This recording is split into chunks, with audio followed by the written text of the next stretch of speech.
Hello and welcome to the Silent Evil Podcast. I'm Spencer Scott Holmes. And I am Cameron. And we're going back now to something that's actually quite modern, yet gives you that 1996 almost feel at the same time. We're going with Crow Country on this one here. And it's one of those ones that I know I've been looking at this game ever since it kind of came out. And I had it sort of saved on Steam for a while. I was like, I'm going to pick this up once I got some time. And then I mentioned it to you, and you're like, hell, let's just do that one. That sounds amazing. Yeah. Yep. Yeah, because I didn't know anything about it. I never heard of it before. You mentioned it. I pulled it up on Steam. I was just like, how interesting to see like a PS1 stylized game, in 2024 that has like the graphics of something like Final Fantasy VII. That's super. Yeah. Cool. Super. Well, that was the biggest selling point for me. Is like, oh, it looks like the graphics of Final Fantasy VII, but with the gameplay of Resident Evil and Silent Hill. I'm like, sold. Don't need to know anymore. And on my Steam, like my Steam feed, literally is like generally always like survival horrors because I've bought like just about any indie weird survival horror, because there was a period where that was kind of a rare thing. We are getting to a point where now there's starting to be kind of a copious amount of them. It's not a bad thing, but there was a time like 5 or 6 years ago where like they were just kind of like really rare. When you saw one, you're like, whoa, this is kind of cool. Somebody's doing this, you know what I mean? It's like, this is even at the time period when Resident Evil was even a little bit on its slower release schedule, but I think before they started doing the remakes again. But boy, yeah. Going into this one here was definitely something special, and not only does it look cool, but it's just a fun, interesting game with a cool story going on in here and whatnot. It's got some interesting kind of gameplay mechanics, I will say, because when you look at it, like in the videos, like I kind of expected it to be a little bit more classic, where it's going to be like, oh, it's going to be like camera angles, tank controls, yada, yada, yada. And then it's like, oh, no, you can move that camera. And that does kind of throw me off a little bit at the beginning. So everything that I had seen leading up to me physically playing the game, I never saw a camera rotation. So I just expect exactly that. I just expected static cam walking into in the first area. You spawn in, you're in your car, you get out, you have your note in front of you or whatever. And you're like walking around that first area. You find the blood patch, you find the, like ammo, the blah, blah, blah, all this stuff. It wasn't until I left that gate, walked into the next zone or whatever, accidentally bumped my right stick. Saw it rotate, and I was like, wait, hold on, what? So...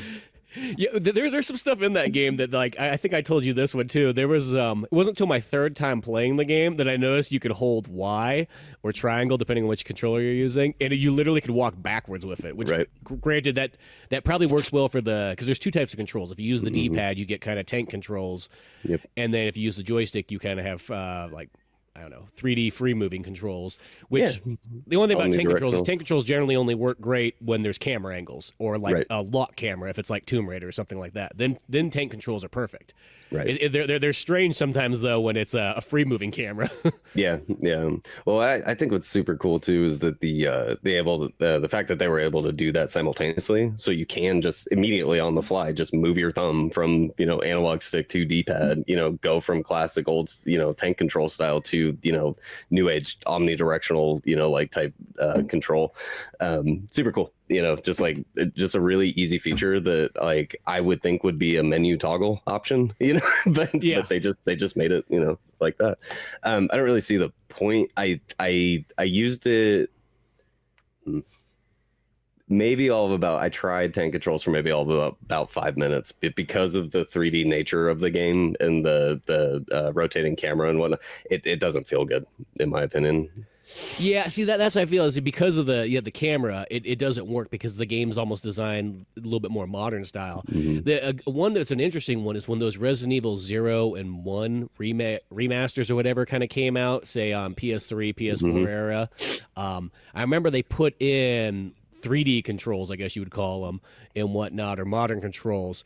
And I remember trying those on there, and I'm very pro tank control, so it's like I was just gonna see, and then you go, oh, and it 100% explains to you why you need tank controls for Resident Evil is because the other type of control style doesn't work for when the camera angle switches, because every single time the camera angle switches, it's a new angle. So now the joystick's going a different direction. Yeah. So that's why the tank your up controls is are not there. the same up, depending on the scene. Yep. It's kind of the same thing as there's those Tomb Raider remasters that came out 1, 2, and 3, and they put controls in there too where they're not tank controls too, and they just don't really work that great. It feels kind of, it makes the game feel clunky in a weird way. Yeah. It's like no. And probably back in the day they probably went back and forth between different control styles, and they realized that no, the tank controls are the ones that's going to make it work for what we're doing, you know. And it's cool seeing that. But I like that Crow Country just gives you both options. They're right there. Nobody's complaining. It's not like one of those games where like they forget to put stuff in. Like that's always bothers me is when people make a retro game and then they forget to put retro controls in them. Right. You know, I remember.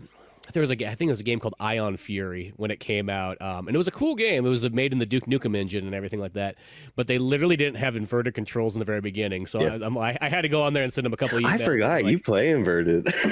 Yeah, because I'm like. I literally sent him a message on there. I'm like, yo, you can't make a retro game and not have inverted controls for us old folks. It's like, ever since the N64, it's always been inverted, so it's really hard for me to go back, you know? Yep. It's one of those ones, you know? I literally had to tell Nintendo that one time, too, because they jacked up Mario 64 on one of the releases once where it wasn't the worst because it was just the cannon was not inverted, but it was enough to make me go like, hey. Yeah. You can't give us inverted controls in '96 and then try to take them away in like totally. 2019 or whatever the heck it was. Yep. Yeah. I do like too that they, especially like with the sprinting, which jumping ahead a little bit, but getting those sprint boots. Like you already run pretty fast, and the animation's kind of goofy, in my opinion. Like, you know, like how fast you can run normally, and then you get those speed boots, dude, and like your character is just bolt it. So now I can see how you can speed run the game, totally. You know, like, but but having I was just gonna mention real quick having dual controls for like sprinting, for example, like on PlayStation 5 controller that I'm using, you know, you can hold circle or you can hold right trigger, you know, just depending on what's more comfortable for you. It's the same function, you know.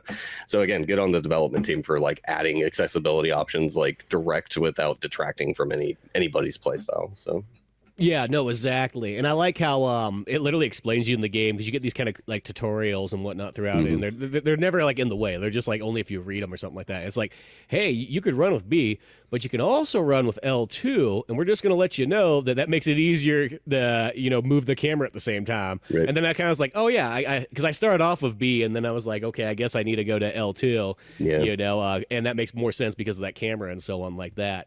You know, and I think that's kind of the cool thing. I will say, going back to, because you mentioned the sprint shoes or whatever that you get them kind of a little bit later in the game. Yeah, I almost kind of wished that when you beat the game and like on a new game plus, they gave you those shoes just right off the bat. That would have been. Oh, they don't roll. They don't roll. They don't. It's kind of a shame because, as I said, you almost get them like 3/4 into the game. So by the time you get them, it's like, you know, it's like, okay, cool, they're here and they do make a difference. But I feel like that should have been one of those ones that carried on. Like, should have just been like unlockable. Totally. Why? Yeah, I'm actually surprised that that's not a thing. So I've done roughly about 1.5 playthroughs so far.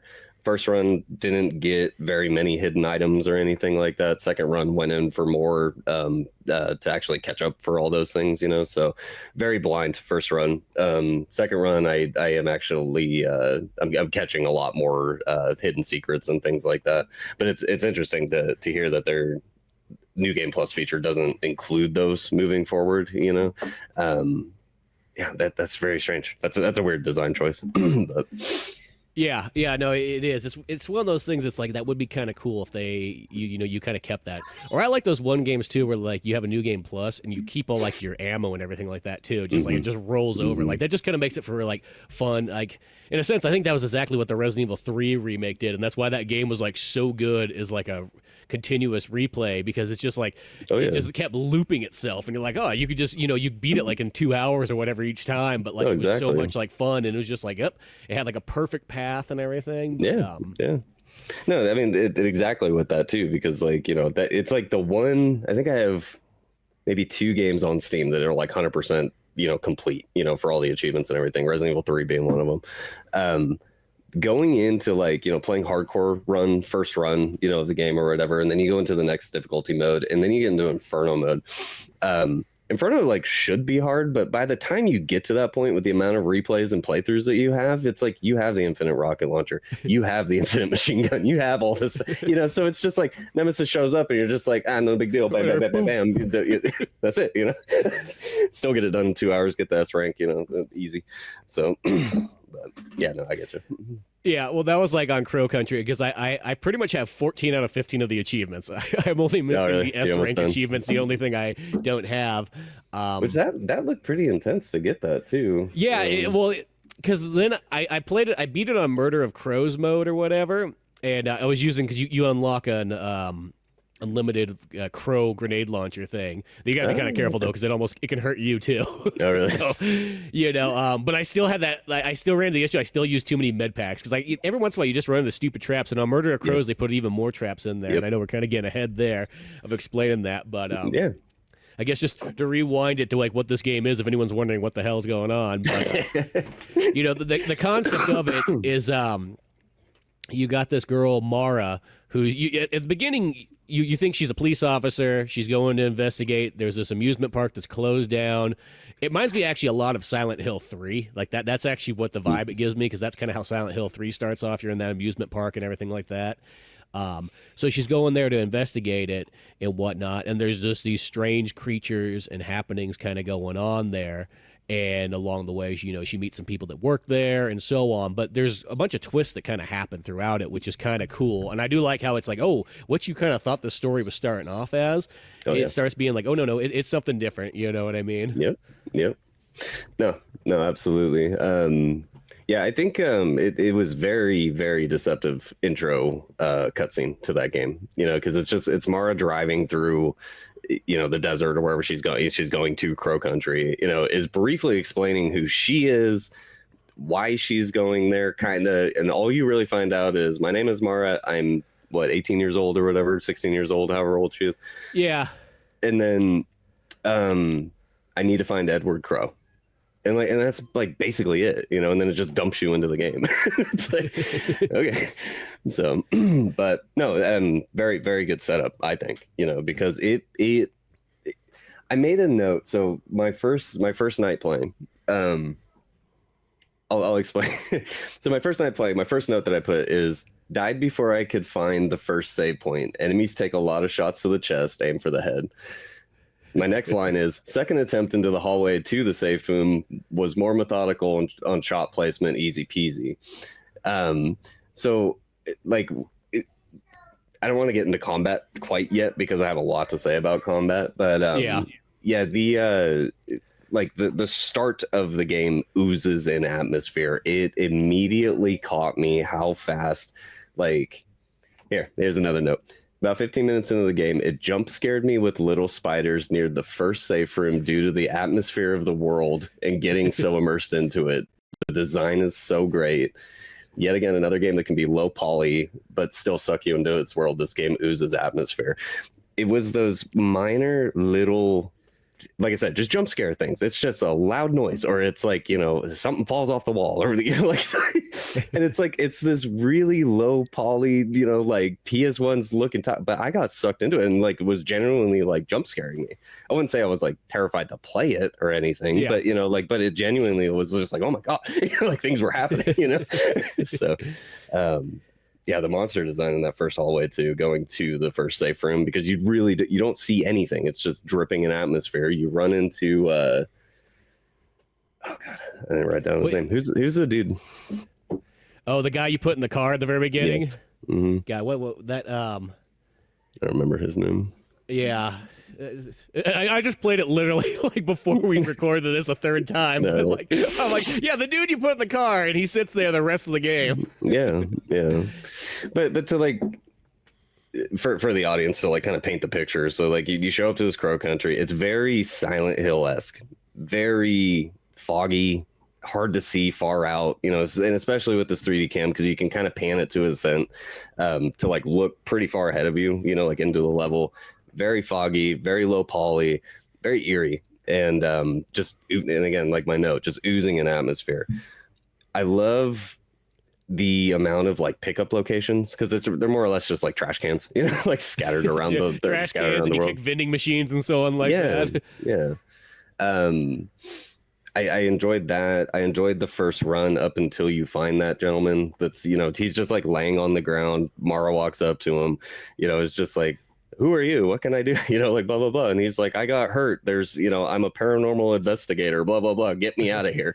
You know, so you send him back to the car, continue on into that first hallway, and then you're making your way towards your first safe room. You have no idea of that at that time, but entering into that hallway, fighting those enemies, dying immediately, having to restart the whole game all over again, being a lot slower the second time, and then getting to the safe room. And then the only other note I took from that first night is like, I love in the safe room, and we can go more detail about safe rooms later, but just the inner monologue that Mara has with herself as she sits down, you know, and it's the same note throughout the entire game. But the very first time I read, you know, her saying things will be okay, but maybe not, you know, Yeah. like.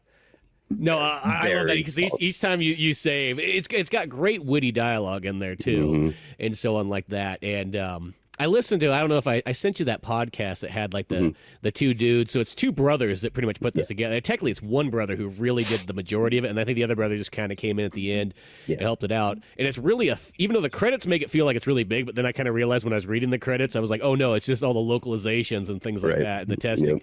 This game was literally put together by generally one guy, his brother, and then a guy who did the music. Like that's it, which is pretty mind blowing when that's the kind of the case too. So to have all that in there, and the fact that it's almost a one person passion project more than anything, is really interesting too. Yes. You know. Yep. But yeah, And, just that whole atmosphere you're saying at the beginning, just the, you know, all that stuff is just, it's so cool. And it's so well mixed. Again, like going back to the, you know, static cam versus 3D pan cam. Walking into that first area again, like that first time I played this was just so special. Like, you know, but not realizing that it had a panoramic type camera that you can move around and whatnot. But once I realized that, then I'm like analyzing every single zone, because, you know, a camera's like static when you first walk into it, you know, like you go into a new loading zone or whatever. And then from there, then you can start panning. The amount of detail, the amount of items and stuff that are just tucked away in like little corners of the level and whatnot, like you would never see with a static cam, you know? No. Yeah, you have to rotate that camera around, and once you kind of figure that out, because the thing is, like, I did that took me a moment to kind of get used to at first. You know, it's like, oh, what the heck, the camera's facing the wrong direction. Like, what's going on here? Like, and then you kind of realize, like, oh, I can spin this around. And then once you kind of realize, like, oh, I rotate around. Oh, hey, there's a health pack over there. Oh, hey, there's ammo hidden here. You know, oh, there's a switch. There's some notes. You know, and there's all this stuff you kind of gotta see.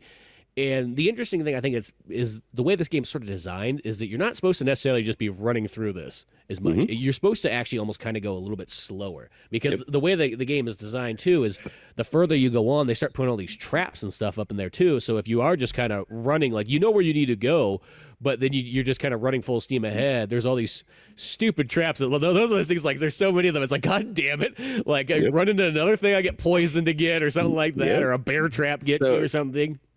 The ones that got me the worst. So I got hit by the poison crowhead thing. I stepped on bear traps plenty. Stupid poison crowhead. That all happened. The one that pissed me off, that ended my speed run on the last attempt, right? was those fucking chandeliers. They had those chandeliers are hanging, and you just don't recognize that they are, you know, not just part of the environment. You know, like, I mean, they are part of the environment, but it got me every time. I think every single chandelier in that game fell on my head. Like, you know? In my last speedrun or attempt for speedrun, gonna jump a little bit ahead, but the part where you're in the hedge maze and you're like hitting all the buttons and stuff. There's two in there. First one hits me and hurts me, you know, and I don't have any health packs, and I'm like, okay, whatever, I'm just gonna speed through this, you know, because, like, I know what to do. So I speed through it and whatnot, and then I'm on my way out of there to get back. And then another one just comes out, and it's like, you died. I hadn't saved at that point, you know, because I'm like trying for a strike, and I'm like, okay, well, there's 20 minutes going, you know. The upside, I will say, is I think this is one of those games that doesn't punish you for saving. I remember because I was looking up how to get the S rank or whatnot, and then it was Oh, there isn't? so yeah, so that, which is kind of nice because I always thought that was kind of annoying. Like in there's only certain Resident Evils where they punish you for that. I think it's 2 does it, which But like, I think it's just if you want to get the S rank, you just have to get all the secret items. You have to use 10 or under 10 med packs. That's the hardest part, I feel, because stupid traps. That's the thing. Is like I feel like after a while, I got kind of good about the enemies not really getting me, but it was always the traps. The traps were the ones that would do it. Yeah, and I don't even think there's a time limit either, because it doesn't tell you your time when you beat the game, which is kind of weird. I thought, just for the fact that like all the other games seem to tell you that. This one doesn't. That's interesting. But yeah, those traps. So that's the thing. But that's almost what makes this game actually quite unique comparatively to other ones. I mean, I know Resident Evil 4 has traps in it, and there, certain ones like that too, but it's not nearly as common, where this one has like you got literally the little poison things that burst open. You got the stupid crows that like spray on you. Those ones because they always just faded in. The chandeliers, of course, the bear traps.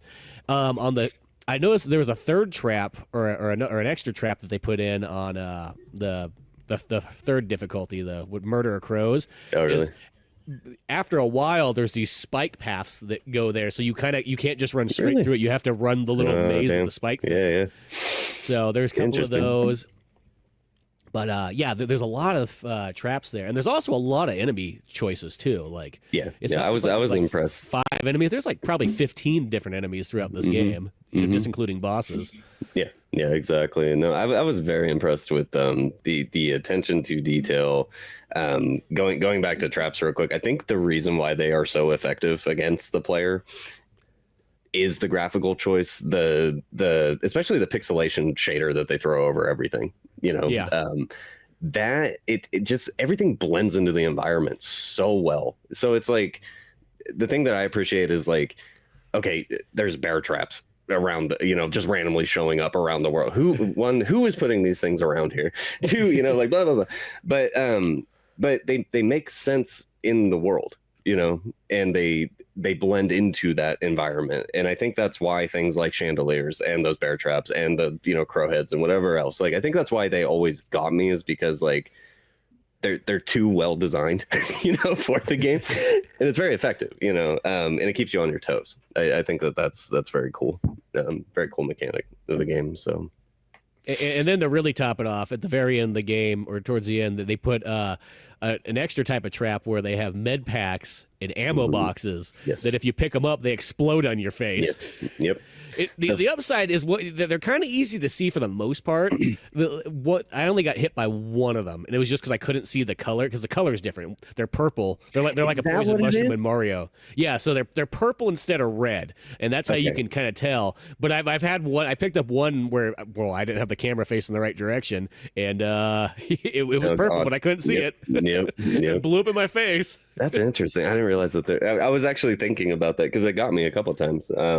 And really, like, you should know, especially as like a veteran, gamer or whatever. I should know, walking into a room that I've been to 4 or 5 times, that all of a sudden there's a med pack in there, just sitting randomly on the ground in a random location. It's not even like center of the room or like in the corner. It's like just in a random spot in the room. I should have known better, but it got me every time. And again, it's just because it's just like, it's so immersive. That game is so immersive. It's so good. And so, yeah.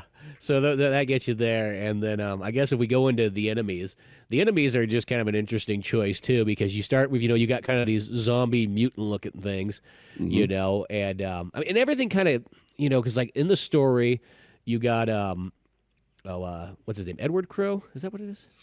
Yeah. So I if you want to cover characters, I wrote down all characters. So. Yeah. Oh, nice. Because there's about 8 or 9 characters throughout this game. Yeah. The only one that I didn't is the dude in the truck. They used them back to the truck, I guess. He's just there for the rest of the game, so it doesn't matter. Yeah. Even in the end credits, he's still in the car. Everybody else is outside of it. He's still in the car. It just reminds me like what's like, yo, is anybody gonna finally take me home? Right. That's what I was thinking the entire game, because I would go back and check on him, and it's the same dialogue every time. It's just like, I want to get out of here. And Mara's like, no, can't. Like, need to go do this. yeah, I feel like that's like one of those spots you could have probably done something where like throughout the game periodically there's actually different dialogue, you know? Yeah. Yeah. Just because that could have dude's been sitting there, like iterative a that's bit. all I picture. That guy sitting there. The guy's just like, okay, you know, Yeah. Fuck you. You go especially do what it's you like need your to do. first playthrough, like you've been gone for the last 6 hours. Yeah. Exactly. But so obviously Mara, playable character, primary. Edward Crow, pretty much like the owner of this theme park thing. Yeah, like the William Birkin of the story, I guess you could say. Yeah. Douglas Pike, which is the one who actually built the park. You actually learned that pretty early on about God, what I didn't write that actually down. It wasn't Crow Country, it was something else. Something country. Yeah, because it was a different theme park beforehand. Right. And then he bought it and switched it over. Yeah. So Douglas Pike was the owner of the actual one that built the park. Then you have so the very first character that we like run into past dude on the ground that we send back to the car is Julie the attorney. Yeah. She is a very colorful character. I don't really know what to think. Most of the characters in this game are very fruitful and like unnerving and weird on purpose, And there's no, there's no talking or anything in this game. It's all very much text based, and you read. But the voices that threw into my head, just again because of atmosphere, because of design, they're just very weird people. Exactly. Well, and the fact that it's made by a British guy, I picture that kind of wit being thrown into it. Even though I know the game takes place in the U.S., but I just picture that it's just got kind of very Britishy dialogue to it. Yeah. And I think that's what adds to a lot of the humor and kind of the creepiness and weirdness of some of the characters too. Right. And some of them do you trust them? Do you not? Like there's so much of that going in there. So I think the very first thing, once you get through that safe room, as you're exploring forward, you are starting to notice doors all over the place, locked, unlocked, whatever. There's new areas to go into and whatnot. The fairy pool puzzle took me a minute to figure out because you have to get your location. You have to get your knowledge from two different locations. One being the code, the physical pin pad code, is underneath dude that you pick up, send back to the car. The other one is the you read the phrase that the whatever I can't remember what it was, like a fairy or whatever the entity thing is, that you talk to. Anyways, the phrase that you have to say is actually in the safe room. So that took me about a good handful of minutes to like really kind of work out like where is all this info.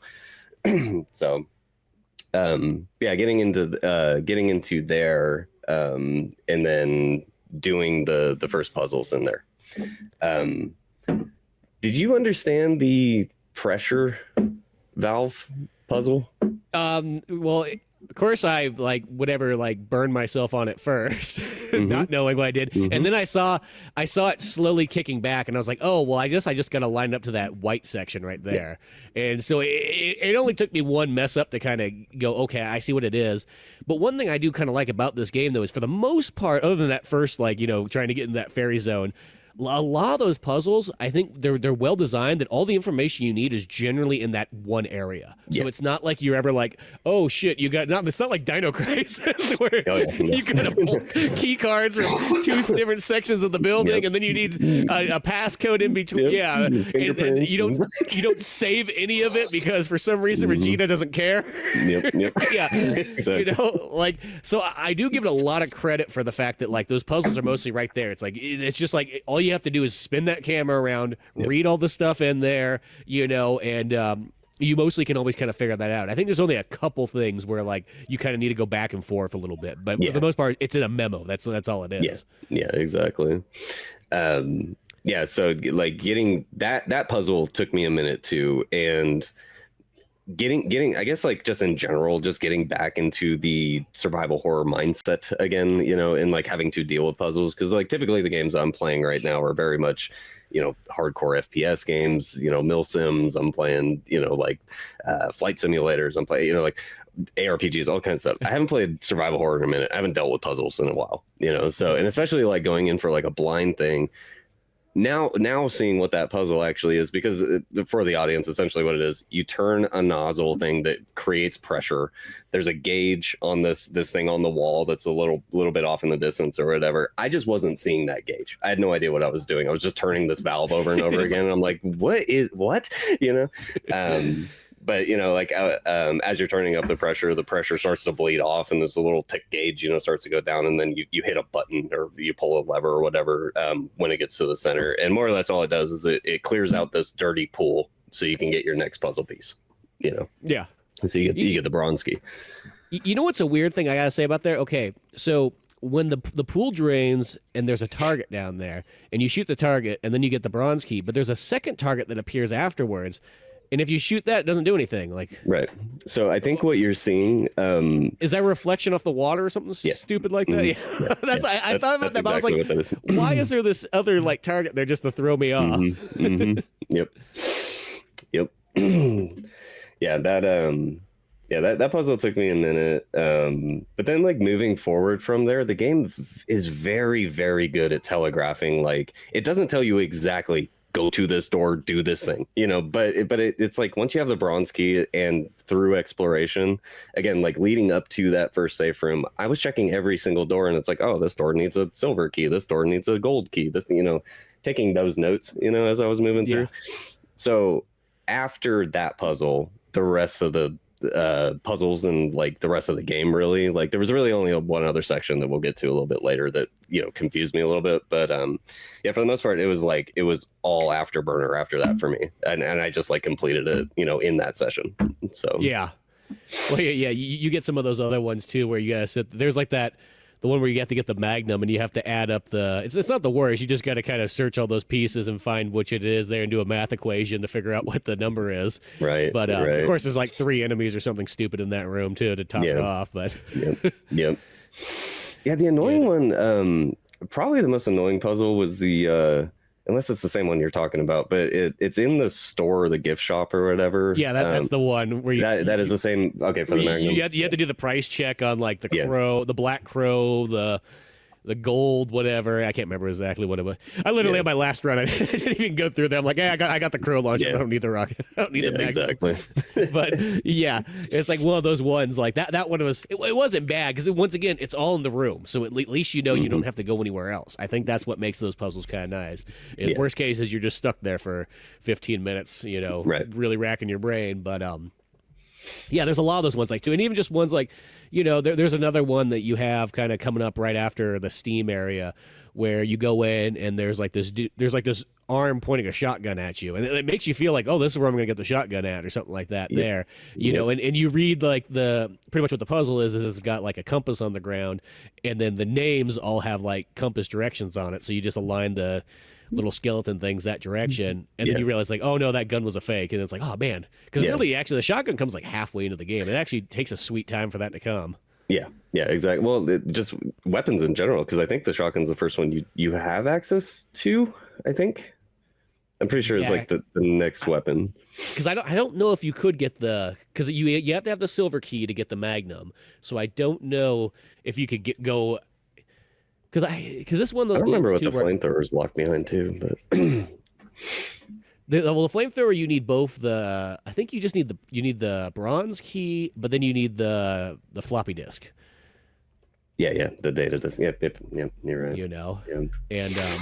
And I guess in context of the floppy disk, this game takes place in 1990, and that's kind of the thing too. Is a lot of the stuff circles around there. There's even a puzzle which is kind of interesting. It's when you're in the arcade. There's this like trivia game, and all the trivia is all based off of like 1990 knowledge, which I think is kind of cool. Yep. Super cool. Super cool. I think that's just like a fun little thing that's thrown in there. That's also the other one that kind of threw me off. I remember at the beginning because when you look at Mara and you go to the menu, it's got her like the police ID or whatnot like that, and then Mhm. it says her birthday's 1965, and I was like, well, wait a second, that makes her Yeah. feel like she's slightly older than Right. you Yeah. know, they're making out like she's a kid, but it's like that would make her 25 or whatever in 1990. There's still and I've done some like real serious thinking about this game. There's still some gaps in the plot for me. Like there's still a handful of things that I'm just like why, how does that work, who did this, who, like who, what. But to comment on that puzzle that you just talked about with the spinning heads and the directional thing with the did you know that if you walk into that room you can just shoot that clock and it kills that whole puzzle, and it just Really? spawns the boss? Mm-hmm. Yeah. So I did that on my second run because I read about it. I wish I would have known about it my first run because that was one of the other ones that gave me trouble. I didn't understand the the first letter of everybody's name is the direction the head needs to be facing or whatever, so it took me a couple minutes to figure that one out. But upon second run, yes, there's a hidden thing in there where you can run in, just shoot the clock face, the shotgun drops and all that, and then the wall busts down and the boss comes out. Oh, that's pretty sweet. See, that's kind of the cool thing is that game has a handful of those moments in there where you could almost like bypass something just by either shooting it or something like that. It's the same one you told me about. Like this is later on, but there's like in the theater room, there's like whatever the other mermaid head up there, and you can literally blow the mermaid heads off and then take the flamethrower out and melt it instead of having to use the acid, which is kind of nice for the fact that there's like 4 enemies down there on the ground waiting for you, and they're those stupid little like child ones that run really fast and they're a pain in the ass. Yep. And you can't really shoot them from up on the stage because then they run right up next to the stage. So you can't aim down. It's like the stupid little bastards. Yep. No, I died to those things a handful of times. They are assholes. I don't like them. I don't like that room in general. The theater room. I wish they. I don't know. I mean, like the way that you get to the theater, so you have to go through the spooky hilltop, whatever, zone or whatever. You go through the back rooms, you do some of those puzzles in there. But how you get to the theater, I wish that there was a way, even if it was deeper into the game, to unlock that door, because the second run of you having to go back to the theater is so annoying because of where you're at the time. Because I think you're in the Marine Zone land or whatever by the time you have to head back there. It's either that or you have to go back to the underground and something like that. Because I think that's what I always kind of did is I went back to the underground. And then I think you just go, from northeast of northwest, whatever the heck it is, and then you go up that way. Which is fine. And again, like later in the game, because you do have underground access, it's fine at that point. But up until that point, like getting to that zone is just a pain, in my opinion. I wish that there was a way to unlock that door, even if they made it challenging, Yeah, exactly. For the fact that, especially for the fact that door is right across from the first save room the whole time. Yep. Yeah, you have to cross, God, what? 1, 2, 3. I think it's like 3 zones to get there. With multiple rooms, Yeah, so, you go through it. Well, and that's pretty much like very close to the end. So, it is there. Which where you get the gold key, I guess, which is practically the last key you need. But no, that one's kind of a tough one. But I do like how the fact that a lot of those puzzles can be solved, in different ways, and you can just do the old-fashioned just shoot it type thing, and it actually works. Yep. So the thing that I want to test next is so in my first run after, and again, just kind of going back to my note about enemies take a lot of damage. They use a lot of bullets, so why even fight them? At that point, I killed the 2 in the hallway. I killed the boss that we're talking about right now in the clock room, and then didn't kill literally anything else until the final boss because I think you have to. But what I'm curious about is this boss in the clock room. I need to go. I'll talk about it on next episode because I'll re-verify this. But I'm pretty sure you can skip that boss because when that wall falls down, I think you can just go touch the switch and the gate falls and you just get out of there. But I don't know if that's true. I don't know if that's true or not. So because there's an achievement for killing all the bosses, so I think that kind of tells me that like you could skip them too. Okay. Yeah. Because for the most part, like I'd say to touch on combat, like combat's probably its weakest point, I'd say. I the I think the primary reason is because you do have it wants to be Resident Evil 4 in terms of having a laser with pointing and you're controlling with your analog stick of moving the thing around. But because of the way that the camera works, you know, it's always snapping behind Mara or whatever, but it's in this like really weird position. So it's like you can have Mara faced in a particular direction. Your brain is processing how you're about to take your next shot. You pull that trigger or whatever, you know, to pull up your gun to aim, and then your whole camera shifts, and then everything gets screwed up in my head, and then it takes too long, and it adds to the panic and blah blah blah. Again, is it a bad thing? Probably not, because it adds to the panic of, you know, an enemy approaching you and you're trying to readjust on the fly and yada yada. But you know, I totally agree with you there too, because that was the part that took me the longest to get used to, was getting used to like being able to shoot properly. And really in the long run, I don't think I ever got great at it. I felt like I got decent, but that was about as far as it went. Mm-hmm. And this is another one too, that when you watch those initial videos of this game, like on Steam and whatnot, I literally thought this game was going to be like Resident Evil, where it had an auto aim, and then you probably either aimed up or down wherever you wanted, you know, but it doesn't have a lock on or anything like that. And I feel, yeah, it works without it. It's obviously I've beaten the game. It's not like it's impossible to do, but I do feel like it feels like it should have had a lock on. I feel just because of the way the camera is, just because how it, you know, and that one just gave it a more traditional survival horror feel anyways, by having the lock on, you know. Well, in like my notes, enemies take a lot of body shot. You shoot them in the body, dude. I mean, a pistol, unupgraded pistol. I mean, they're taking what, 5, 6, 7 shots, you know, to down. So the game wants you to shoot the head. You know, the problem is that from those funky angles that the camera can sit at, from the weird analog control of trying to aim around, and added with funky visuals where things are kind of muddy and blurry that you can't really tell anyways. Having enemies being so twitchy and just, you know, like shambling for it's a combo that I can't say is a bad thing, but it's definitely frustrating, you know, to like hit your shot, you know.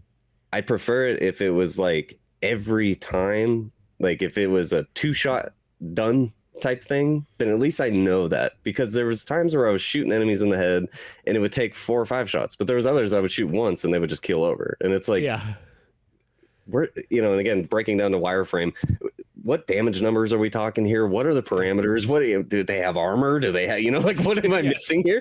You know, so, what's my critical hit rate? right. You know, I mean, surely there's something going on in the background that's causing that, but yeah, I don't know. Yeah, combat is definitely the least enjoyable portion of the game, and even in that sense, I don't think it's awful. You know, it works. No. It works fine for the game. Well, and I will say it's definitely once you have the shotgun, it kind of fixes a lot of that, though, because the shotgun, then you could just literally you just wait for the enemy to get close, you pull back and aim up, and then blast them, and mostly only takes 1 hit, maybe 2 if it's one of those big enemies. So it's kind of nice, because it even says that in one of the notes. It's just like, just let the enemy be really close to you, and it'll pretty much do massive damage. Right. You know. Right. So that does make a difference, but yeah, the combat was one of those ones, like for the first while, like I was just running past stuff. And of course, this is where the game throws that curveball of the stupid traps into you, is because when you try to run past it, all you're thinking about is running past the enemy, and then you don't realize that there's a stupid trap or some crow that's going to spray poison on you, you know, or something like that. That would be like what would get me. And then I realized I had to start going slower again, and then like, okay, aim the pistol, shoot all the traps, you know, God forbid I get caught by these stupid things again. Right. You know. Oh, and that's what happened to me too, is like, you know, I started off playing slow, but after I realized that combat really isn't a big portion of the game, that you do not need to engage with it very much, the latter half of my run went a lot. Like I was like running through most of the game. I was just getting to rooms so I could do puzzles basically to get through it, you know, and read notes and whatnot. Yeah, so. As long as you don't get caught by those traps, it's not bad. That was the only thing that would get me, is every once in a while the stupid traps, and then be like, here we go, I'm poisoned, you know, and you know, and it's the poison's one of those ones. I kind of wondered if like, because you know, in some games, if you like wait long enough, the poison will actually just go away. It'll knock you down like a level or so. But I think this one just brings you down to like danger, so it's almost like it felt like it wasn't worth it if you had an antidote. Just I didn't really see the point in poison. other than tick damage, but it never killed me. Exactly what you're saying. Like I would get to a certain point of like critical health or whatever, would still be poisoned. I guess I didn't sit on it for long enough for it to maybe kill me, but Yeah, that's it. I didn't do the same either, so I can't say for sure, but yeah, but the poison was more just like it was just enough to be like, God damn it, I'm poisoned again. Yeah, there's it was unfortunate that it happened on my first run. I really wish that this would have came to fruition for me on my second run. I started to recognize like how you can game the game. In that, you know, like again, going back to the combat thing, you burn a lot of ammo. Or, you know, you get hit by these traps and you're using a lot of healing items and things like that. The game, I wish it had a little more RNG to its items, because I'm out of ammo. I go to the trash can, I pick up an ammo box, you know, instead of a health pack, instead of an antidote, instead of a blah blah blah.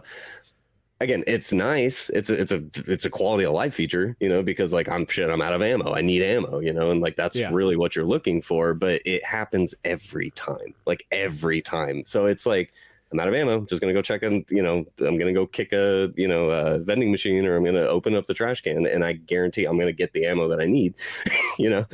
So by that point too, you know, and that's on me as the gamer, you know.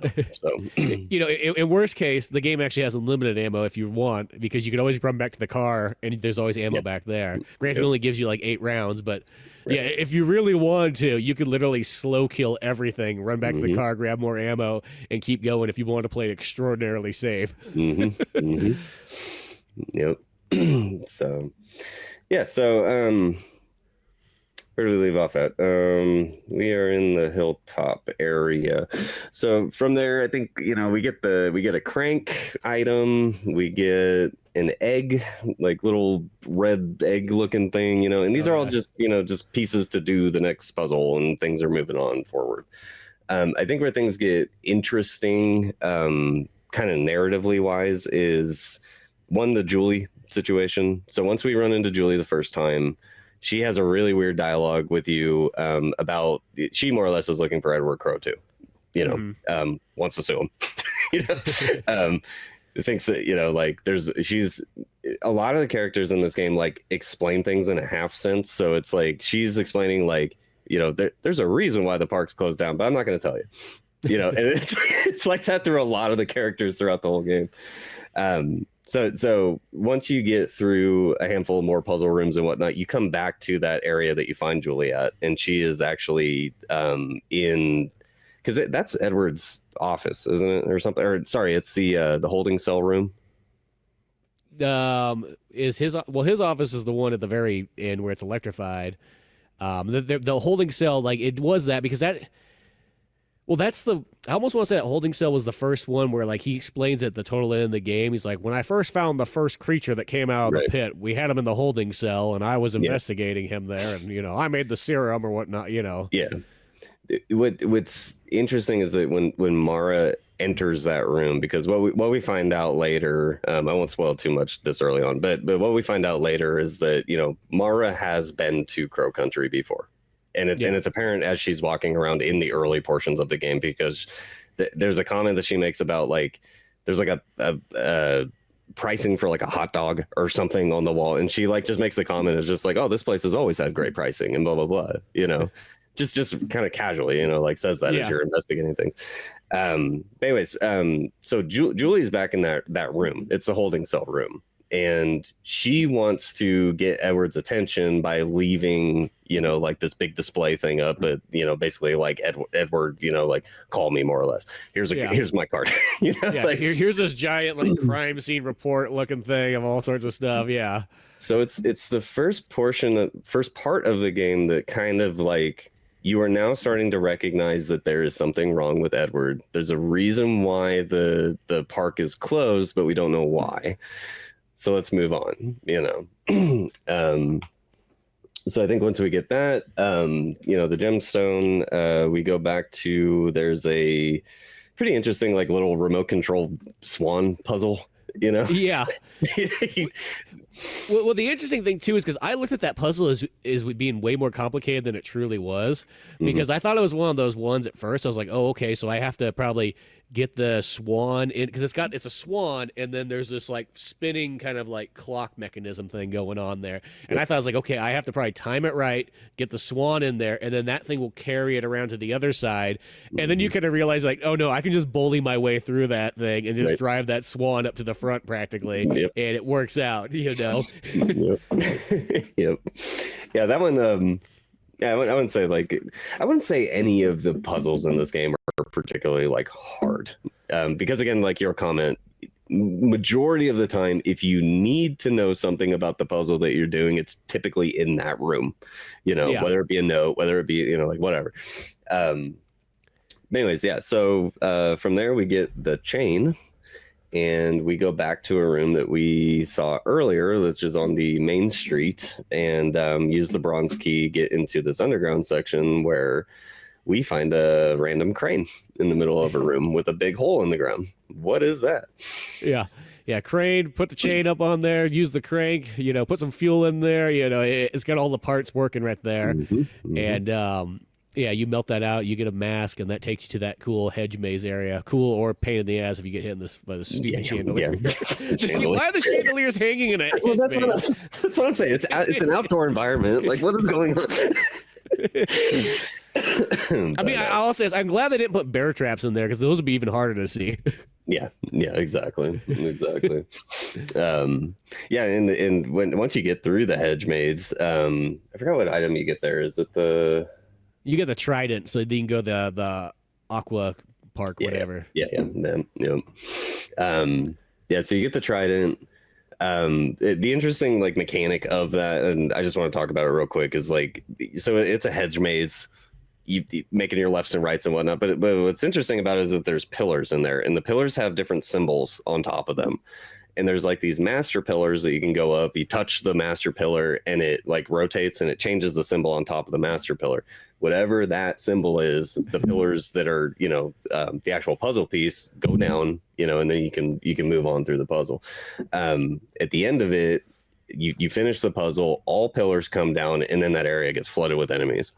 And that was such a cool scene, because of, again, this is where the camera, like being kind of wonky, like actually played into the game's favor, because I had to get into these like weird angles just to be able to see the little sludge, you know, in between the hedge maze and you know, like, so that was fun getting out of there. Yeah, you get and that's that one where it's like there's some magnum ammo in there that you got to kind of grab too, and you got to kill about 2 guys to get to it, pretty much, or else. You know, but you could probably lead them out of the way. But no, that's a cool part right there. And because the camera rotates around and that hedge maze is like a pure circle, it actually works really well for like the design. Yeah. You know? Yeah, exactly. But yeah, and talk about atmospheric. That particular scene, because again, it's an outdoor environment, and just like the amount of fog that's flowing through there, the wind, like all the stuff going on in the background, the artistry in this game is just I love it. Yeah, top notch. Yeah, no, it's just so cool. And well, the fact that, like, you know, you go in, you find this well in the dead center of the hedge maze, and Mara she kind of goes down once. You press A again, she goes down again. You press it one more time, and she goes down. You're like, oh, what is going to happen here? What's she going to pull out? You know what I mean? Is it going to be like the scene in Resident Evil where, like, you know, the one zombie comes in, and then it's like, oh, no. Like, here's 3 zombies and those stupid little sludge things on the ground. Right. Yeah, exactly. Yep. So from there, we open up a whole brand new zone. Yeah, you get the aqua zone, the marine area, which is now you finally can get the shotgun, because you get to that little submarine save area, and they got the little puzzle that all you have to do is line up the points to get it, and then you get the shotgun, which that does make a big difference, though. I feel like once you finally get that shotgun, but you're like halfway through the game by this point, so it's like that shotgun could have came. I feel like that shotgun could have came at that puzzle where you first saw the shotgun being pointed at you. I agree. You know. Yeah, so just because of like, you know, because that makes it a lot more easier. Because once I had the shotgun, I felt like the controls kind of like, okay, I can live with these now. If I was stuck with like the pistol the whole time like that, I'd be like, I don't know, this is a pain in the ass. yeah, exactly. Yep. Yep. So once we are in here, this is kind of like the next narrative little beat starts happening again. So up until this point, we've met Julie again. We understand that Edward's this bad dude. Everybody's trying to find him. He's been missing for 2 years. Where is he at? Now we understand that there's a gentleman called Tolman. Yeah. And Tolman is referred to as the root excavation person of this. And like reading that for the first time, what? We're in a theme park, like root excavation. Okay, yeah, they're doing some kind of mining, and there's little tidbits. I guess that's one thing that we forgot to mention earlier. When you're on your way to the first save room, there's a random just box in the corner of the hallway that you're walking into the save room. And when you walk up to this box, it's just like, oh, this box is full of dirt. Wonder what that's for. Continue on your day. No worries. But it's a mental note. Okay, so the soil stuff that they're finding. Now we understand that there's this character named Tolman that is a root excavation person. Yada yada. And I think this is where we run into. Is it Marvin Trumbull? Is this where we run into Marvin? Is Marvin the guy we meet in the arcade? Yes. Okay. Yeah. So Marvin is. I didn't want to unveil all the characters when we were talking characters earlier because it plays into spoilers. Marvin, we find out, is the business partner of Edward Crowe. Yeah. And what's interesting about this character is that he's very much in it for the profitability of what we find out they're actually mining, which is pure gold. This is 24 karat gold that we're finding. The man has a business down in Brazil, and this is where things kind of get patchy for me. I don't quite understand every little nuance of this interaction between this gentleman, Marvin, and Edward Crowe. But from what I understand, Edward wants to mine this material that he's finding. He wants to sell it, to gold sellers and whatnot. He has way too much quantity of 24 karat gold. So what they start doing is they start shipping the stuff down to Brazil, down to this guy. And that's basically all we really hear about up until this, like at this point, from this character. So anyways, what do you think about this guy? Because it's another one of those situations where it's like the character is so strange. Like odd. He's just standing in the doorway of a darkened arcade, no power on yet or anything like that. And you go up there with the flashlight, like, hey, that flashlight's giving me a headache, And you talk to him. And then he also even kind of creeps. It's like, wait, how old are you again? Like, and these are those things that kind of breaks down, like, like, is she a police officer, or like, why is it, it seemed kind of different there. Mm-hmm. And then I also want to say, going back to Tolman, there's a puzzle in there that I think is actually, I love the design of how it was, because this one took me a moment to figure it out. There's this one where there's these VHSs you're watching of pretty much just like atrocities throughout time of like the Black Plague and Hiroshima and I can't remember, it was Spanish Inquisition or something like that, or whatever. But the whole thing is you're reading it.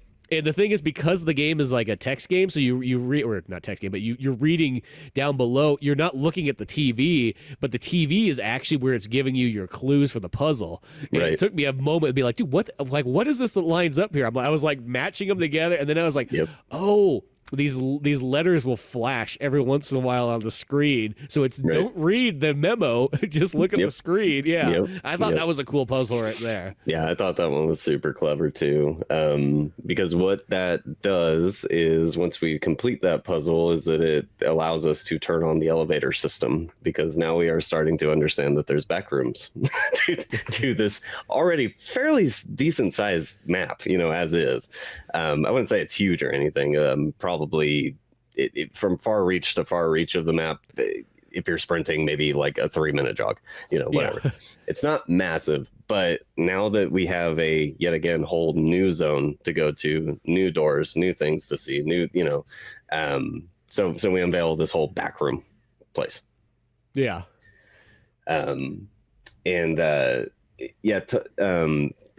Talking about the character Tolman in general, like he was another one. And again, like it's all the characters. It's literally every character in this game is just so odd.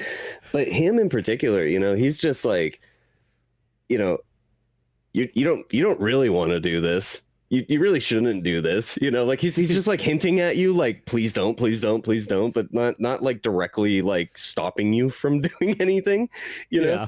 He doesn't want you to explore the underground. He doesn't want you to open up the can of worms of like what is actually going on in this game, which feeds back into that atmosphere again. It's just like I was so hyper curious at this point, and I think it's why I sat through in this whole session just played through the whole game. Is I was like so hyper curious at this point. I was just like, theme park, Edward, gold, Brazil. What is going on in this game? Some underground thing. This dude doesn't want me to go down there. I'm seeing, like, and as we're progressing through the game, things are just getting more and more wild. When you first show up to Crow Country, it's just a dead zone. It's a Silent Hill. It's there's just fog everywhere, and very oozy and atmosphere and whatnot.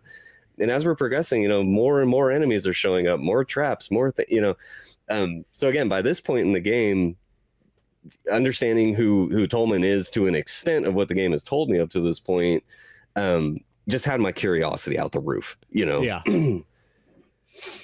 Yeah, no. That is an interesting one. And the fact that every character, it's like one of those ones, like nobody's really like aggressive towards you, but they're always like, hey, why don't you just get out of here? Like, I don't see what you're doing here. You know what I mean? Like, aren't you a little bit young? Like all these like things there, they're all bizarre, but not like too, they're not like Police Chief in like Resident Evil 2 where you're like, okay, this guy is seriously messed up. Right.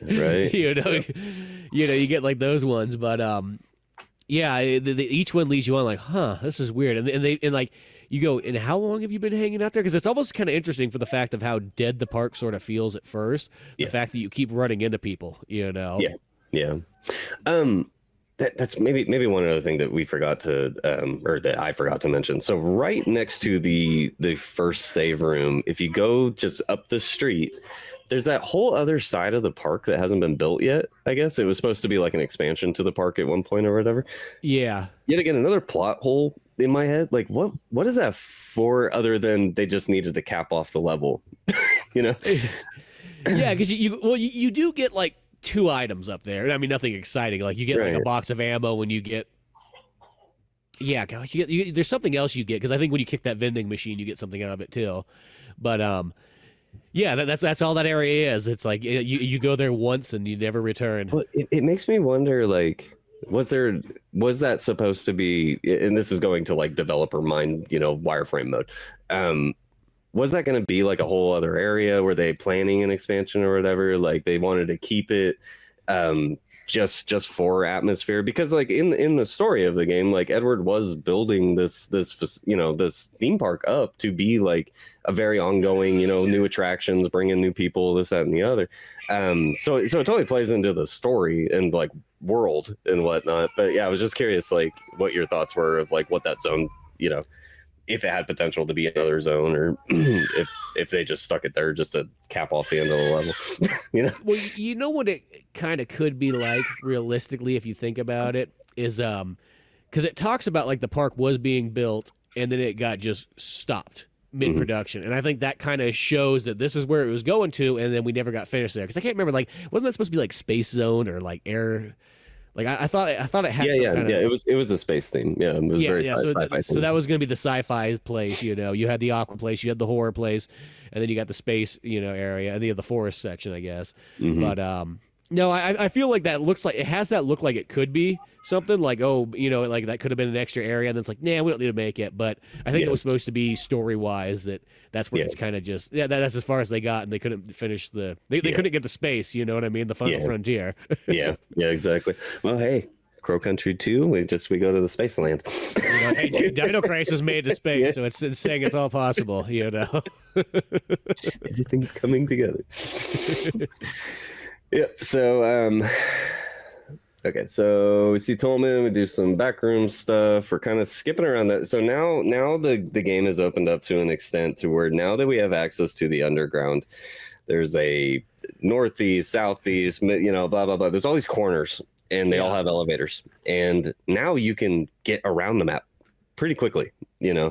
I never really spent the time to understand exactly, like, if I hop on the northeast elevator up, where does that drop me off at? it was very trial and error, majority. So even as of right now, I still don't know which one places you in what section of the map, but yeah, super cool to have yet again a whole brand new zone to go deal with. Yeah, and that was one of those areas I felt like I always cleared that area out down there, because that was kind of like, I felt you almost had to, because you could if you're lucky you could run past things, but sometimes things were just kind of in the way. Yeah, and that one wasn't too bad to be just aim forward, kill a couple of these guys, knock these traps out, and then get stuff. The other thing is down there too, that there's some parts down there that I'm not too sure what the heck they do, but like, they have some of the tentacles that are popping up down there, and then they have like these saw blades that will slice them off or whatnot. But like, what does that do? Okay, so this is where we start to understand about the gold mining side of this whole operation. So what we see at the end of the game of the the pool, I'm not going to go into excruciating detail, but you know what I'm talking about. At the end of the game, you see those. So that is the gold. That is the stuff that they're mining. So those are the mines, that are coming up or whatever. And there's a handful of different like areas down in the underground. There's one specific room that shows like a crane reaches down, it grabs like it's a green tube with like a gold core basically, and it brings it over to this machine. It punches out the gold core. It discards the gold, the green casing, and then the gold like runs into this crushing machine, and then you start seeing it intermix with soil. So the soil from earlier, starts to make sense now at this point. Yeah. So essentially, like story-wise, what's happening is like they're crushing all that stuff down to mix with the Brazilian soil to send back to Brazil to refine down there so they can sell it so it's not so pure. Okay, that makes sense.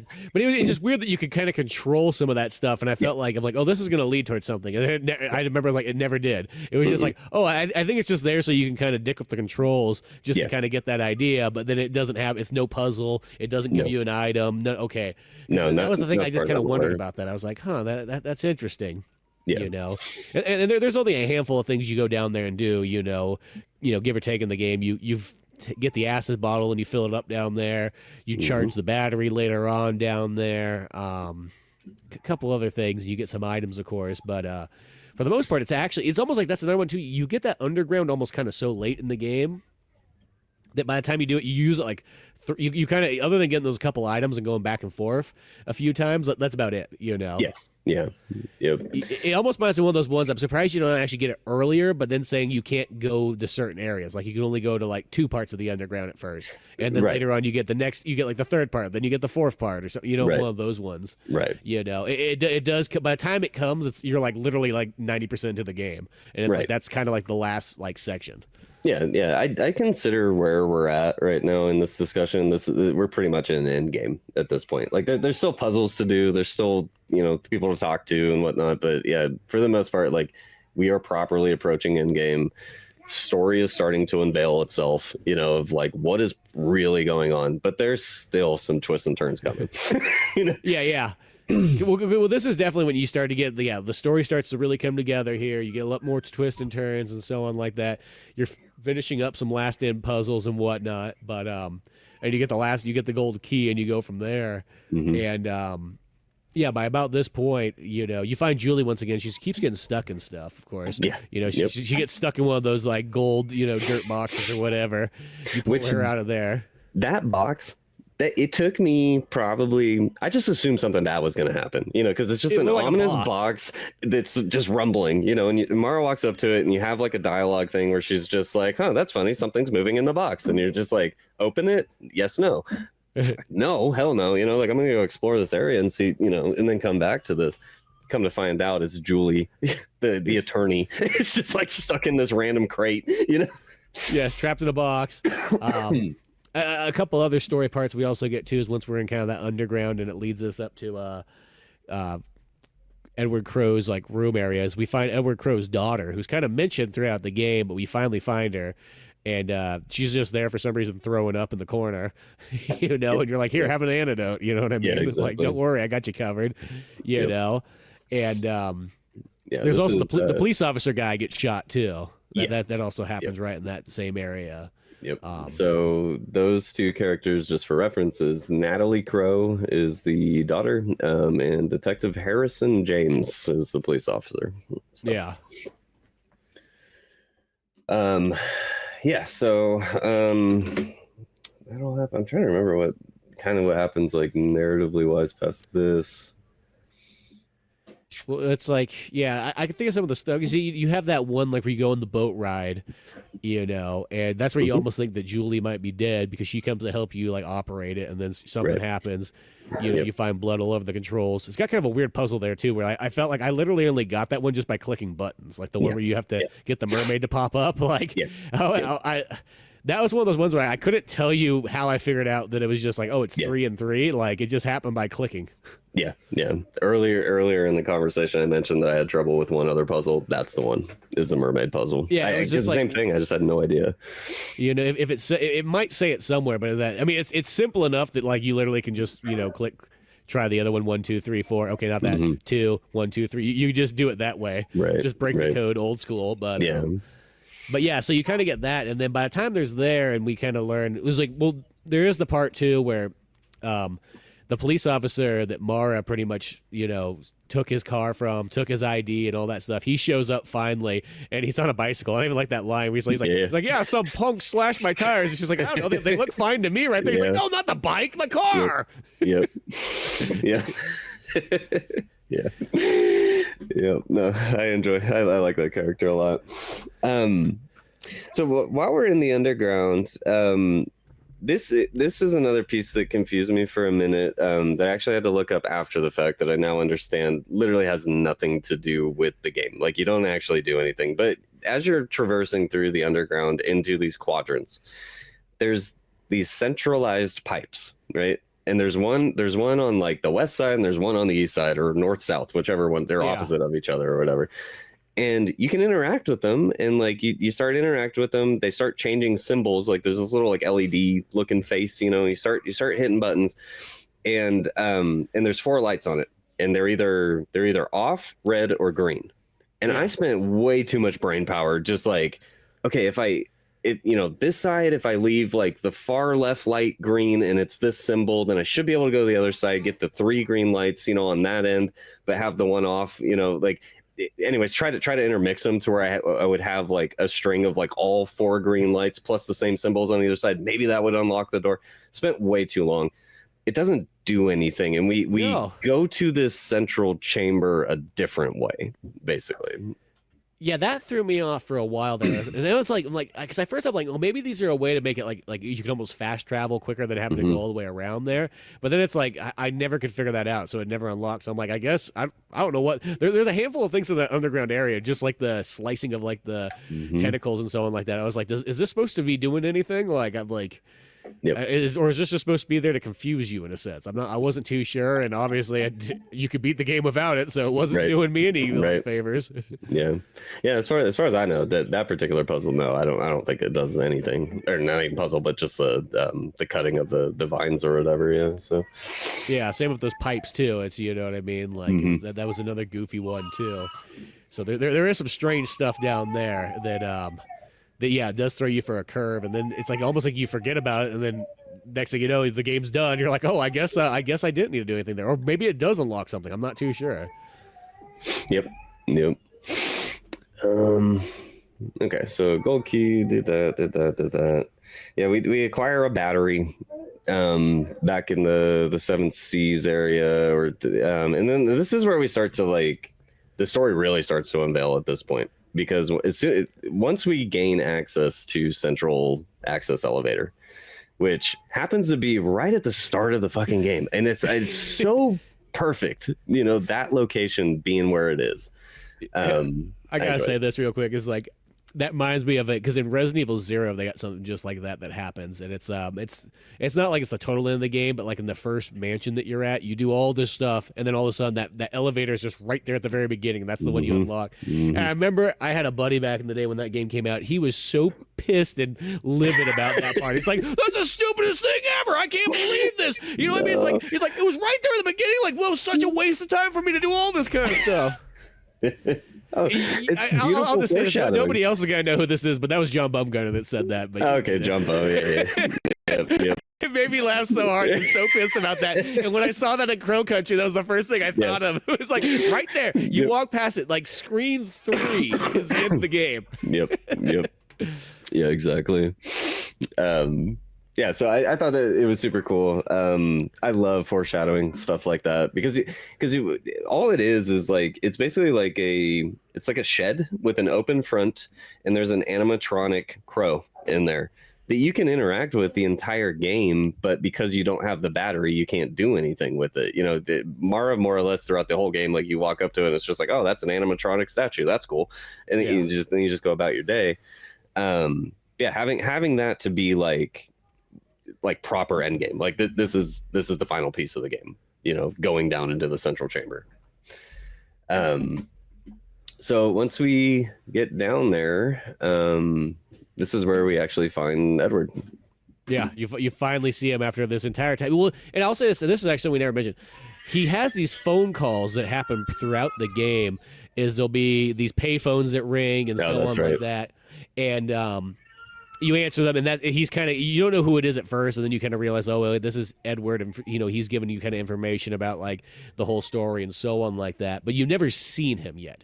By this point, he's still like a mystery of what he looks like and so on like that. There, you know, and so you go down in this, you know, lower area, and of course the first room you're in, there's all these enemies in there. The upside is you can kind of just go flip 2 switches and run through it, and not a big deal. But you're also at the same time like, oh, holy crap!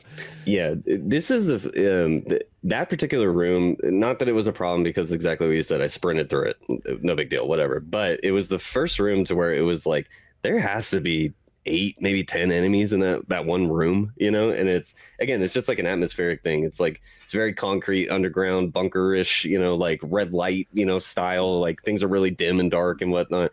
And the game's like at this point is just, it's like it's built up all of its atmosphere, and all of a sudden it's just like, oh, hailstorm, you know, like it just starts throwing everything at you. And yeah, super cool. Yeah, so you have that. There's just all those enemies right there. But once you get, of course, the gates open slow too. That's like the one. That's like the only time I got hit right there, because it's like the gate was opening up fast enough. Yeah. You know, but yeah, you get to the next area, and they got one last little kind of like puzzle just to get you across the bridge and get a couple items and so on like that. Nothing too big, I guess, unless you run out of ammo. That was the only thing I thought about there. I'm like, what happens if you run out of ammo right here? Yeah. What are you gonna do? So I guess that's one thing we can touch on directly before we talk about this boss is like the fact that there is no other than from what I've seen, I guess you can get a crowbar after a particular run type. Yeah, if you get a B rank, you get a crowbar. But I felt like that should have been there from the beginning. Like that felt like a weird item to not be. Because I think with again the way that you can game ammo and whatnot, the way you can game like, you know, items in the game and whatnot, it's fine in a sense, but I don't know, man. Like, go ahead and continue on. I'll reprocess. Well, I was just gonna say, is there so many items in the game that are either in little glass jars, wooden barrels, you know, whatever. So you have to shoot everything. Like this game is like designed to shoot everything, which feels like, if you're doing the Resident Evil 4 thing, you should have some form of knife, just even if it wasn't for like attacking, you know. But also, I always kind of wonder. I never ran out of ammo in this game, but like, I always wonder like, what happens if you do run out of ammo in it? Like, you literally are screwed. There's like nothing you can do. You know, granted, I guess you could technically run past just about everything, so it is possible. But it's that I felt like that crowbar was a weird one to unlock. It felt like that should have been like, well, I don't understand why. So here we are, game number 2 in this series, like the second game that doesn't have a melee weapon, and like for this genre, it's super strange because you should have something to fall back on. Make it hella hard, you know. Yeah, well, it's like Resident Evil 2. It's like the knife in that game is so weak, but you can kill a zombie. It takes. I remember me and RJ figured it out like way back in like the 90s. It was like it took like 32 stabs or something like that, or 26, something you would never do, but You know, what you can always do is you can knock the zombie down with it and keep going if it happens to be in your way. You know, at least it gives you somewhat of a fighting chance. Where, yeah, I always think in those kind of games where it's like you don't have any, you know, yeah, what happens when you run out of ammo? You know what I mean? Right. I mean, I guess the upside once again in this game is you don't have to fight things. Even the bosses for the most part are optional. So, and the game does sort of provide, even on the hardest difficulty, it does still provide, you know, more ammo than, you know, you would think. Yeah. Yep. So yeah. So now we are entering into Edward's like secret lab, more or less, you know, yet again, another survival horror game with a secret lab. Great. But no, it's actually good. So when you walk in there, the first thing that caught my attention was the 4 green vials sitting on the table, right? Yeah. Obviously the antidote, you know?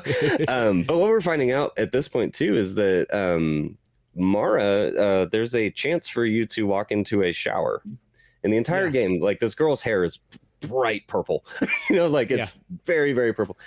So you have this opportunity to walk up to the shower and you turn on the shower and it hits her head and all of a sudden her hair color changes to, you know, brown and like all the purple's on the ground.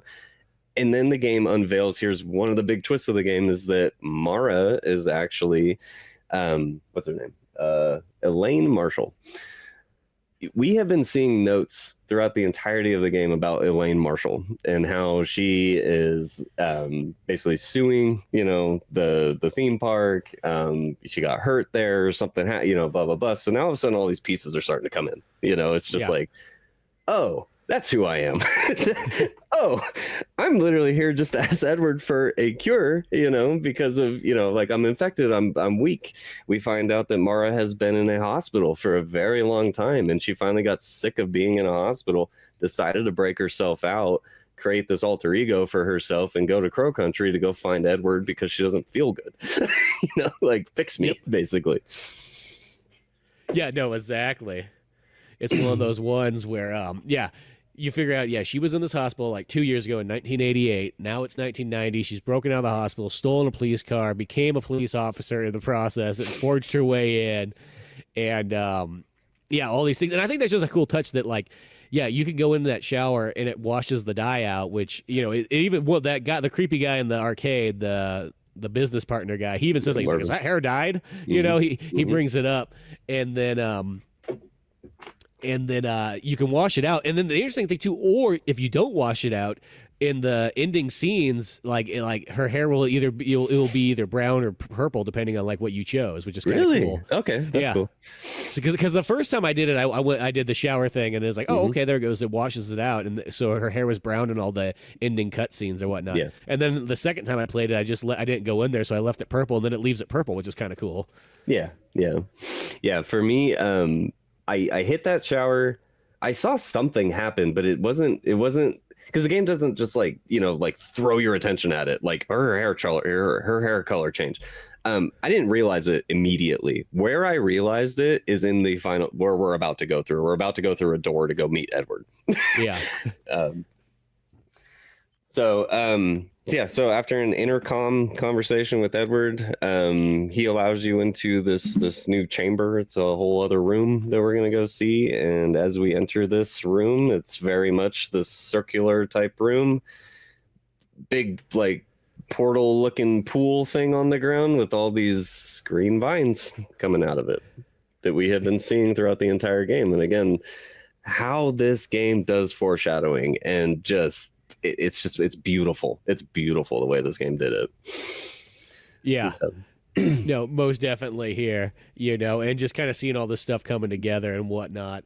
And, you know, even before we get to this final boss part, I was going to say, you know, what we never really touched on a whole lot was the monster variety throughout here. Because there's something really special about these designs. I mean, we have the zombies and things like that, but then they got some like I almost feel like the Silent Hill looking type creatures. Like there's that one where it's like the guy or it's like the tall thing on like 6 legs, like long mantis looking legs that's crawling at you and so on. That one's probably the creepiest one, especially I'm so curious it makes a certain sound. Yeah, it's like something's like tapping together. It's like it's just yeah, they're creepy. They're really creepy. You got like there's some creatures too that like I didn't even see on certain rounds, and then like when I went through, it was like there was one that like pops its whole like head out of like a wall, and it was Really? like, oh, what the hell? Yeah, and maybe that might have been on Murder of Crows mode only. I almost think there was some stuff added in that one that's not there. And then you got the little blob things on the ground. You got the like the tall like tree looking guy. Like it's really hard because everything's all kind of like these mutant looking things that you're kind of like they're piecing together. Deformed and the little baby things that are probably like the most pain in the ass enemy just because they're fast. Right. Right. Yeah. Even just some of the small stuff like those like the little spiders and things like that. Like some of those things just get you because they're hard to see. Yeah. The slimes easily probably the hardest enemy for me to actually identify in the entire game, just because they, again, how well everything blends into itself. Yeah. You don't see them and so on like that. So yeah, you have those, but there's just such a cool unique amount of enemies in here that is actually kind of surprising how many different types there was, you know, and even just the bosses themselves are just these big mutant creatures that are quite freaky looking and so on like that. Yeah, and that's really cool. And then I'd say it's very more so than Resident Evil. It's very Silent Hill. Like those creature designs are very, especially the way they move and animate. It's just the ones that are like typical. They look like a typical human more or less, but they have like a spike in their head and like like they have like all these spikes coming out of them and whatnot. They come in about midway through the game. Yeah.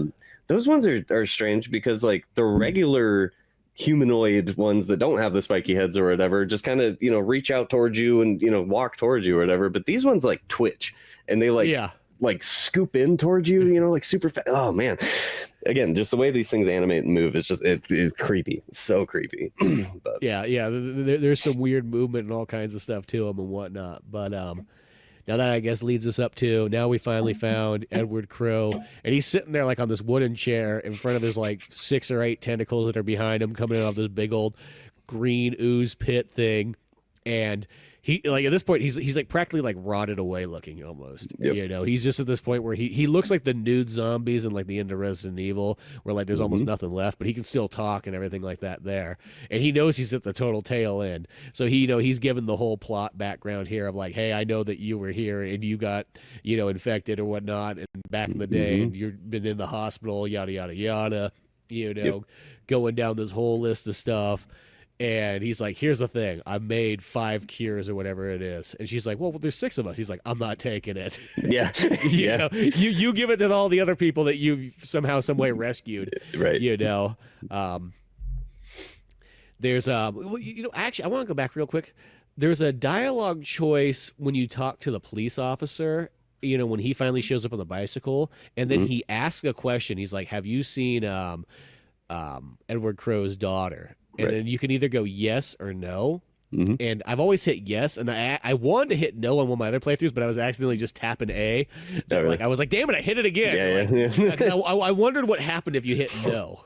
Yeah. Probably nothing, but just a slightly different dialogue choice if I had to guess. But yeah, probably. I chose yes. So I kind of wondered because I don't think this game has like, it's like, I don't think there's a way that like, everybody gets survives who's supposed to survive. You know what I mean? I don't think there's any like, oh, you could save. You could. There's no different endings. I don't believe. No. I think this is a very static. Just it's its own story. It's its own thing. It's just very, very cut and dry. Which is good. After we wrap up this last little bit here, I'll talk kind of about like replayability factors and things like that. But So Edward is sitting in front of this crazy looking pool thing, and he is now describing these things that we have been seeing the entire game where he refers to them as the guests. Yeah.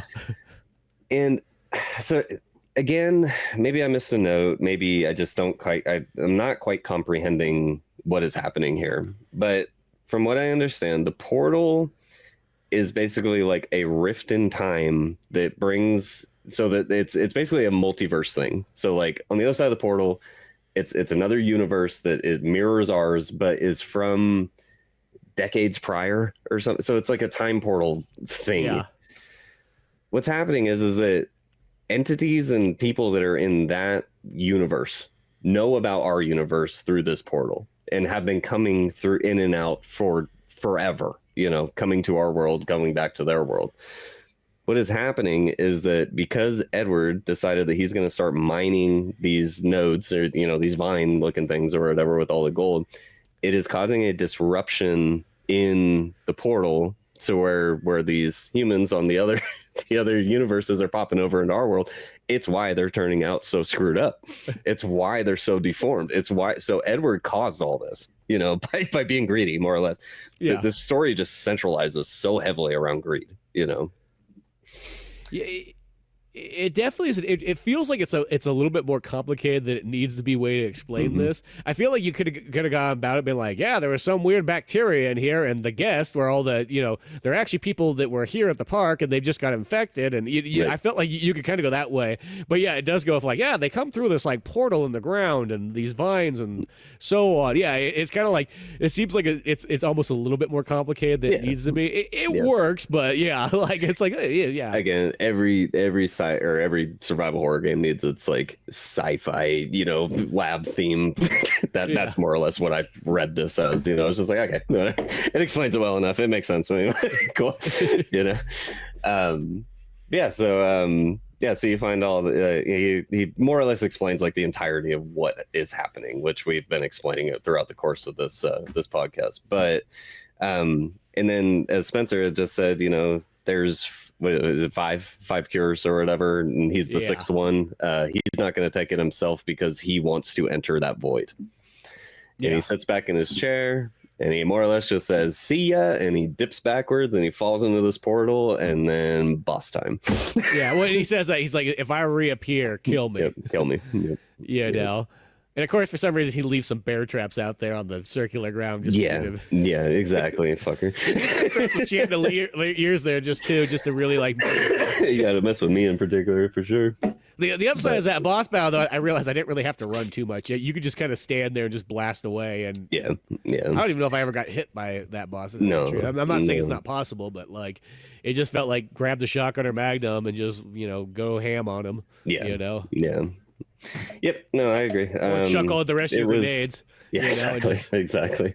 Yeah, I definitely use grenades for sure. The grenades were those ones I saved them a lot of times for bosses, because it felt like when you're in a room, you're like, whatever, 1, 2, boom, he's dead. Okay.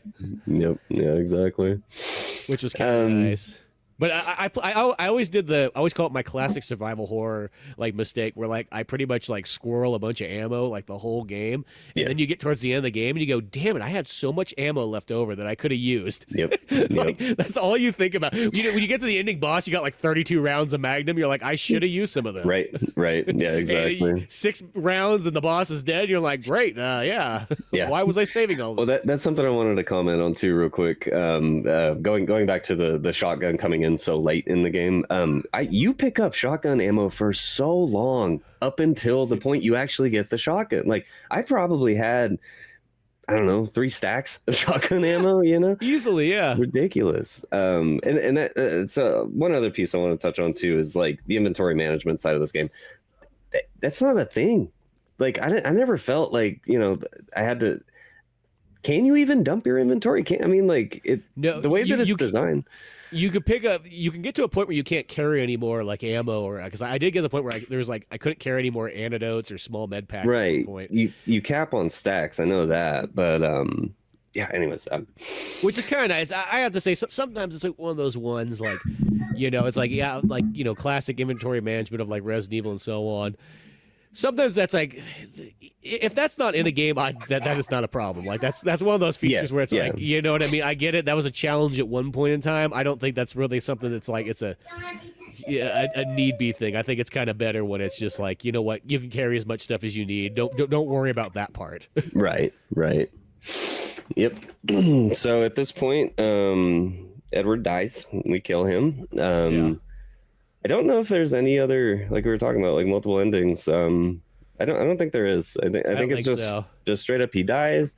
You now have all these antidotes. Kind of the next scenes are just Elaine, now, Mara, Yeah. giving these antidotes to all the people that we've ran across this whole time to cure the infection. And she ends, sitting next to the car.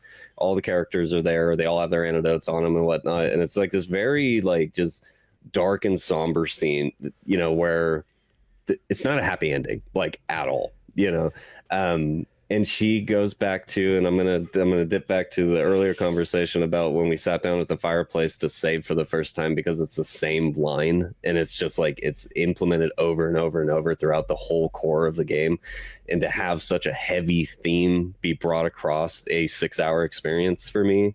Yeah. And be wrapped up at the end with the same line, the same tone, the same thing. Like, dude, this game was amazing title. So glad we picked this one up.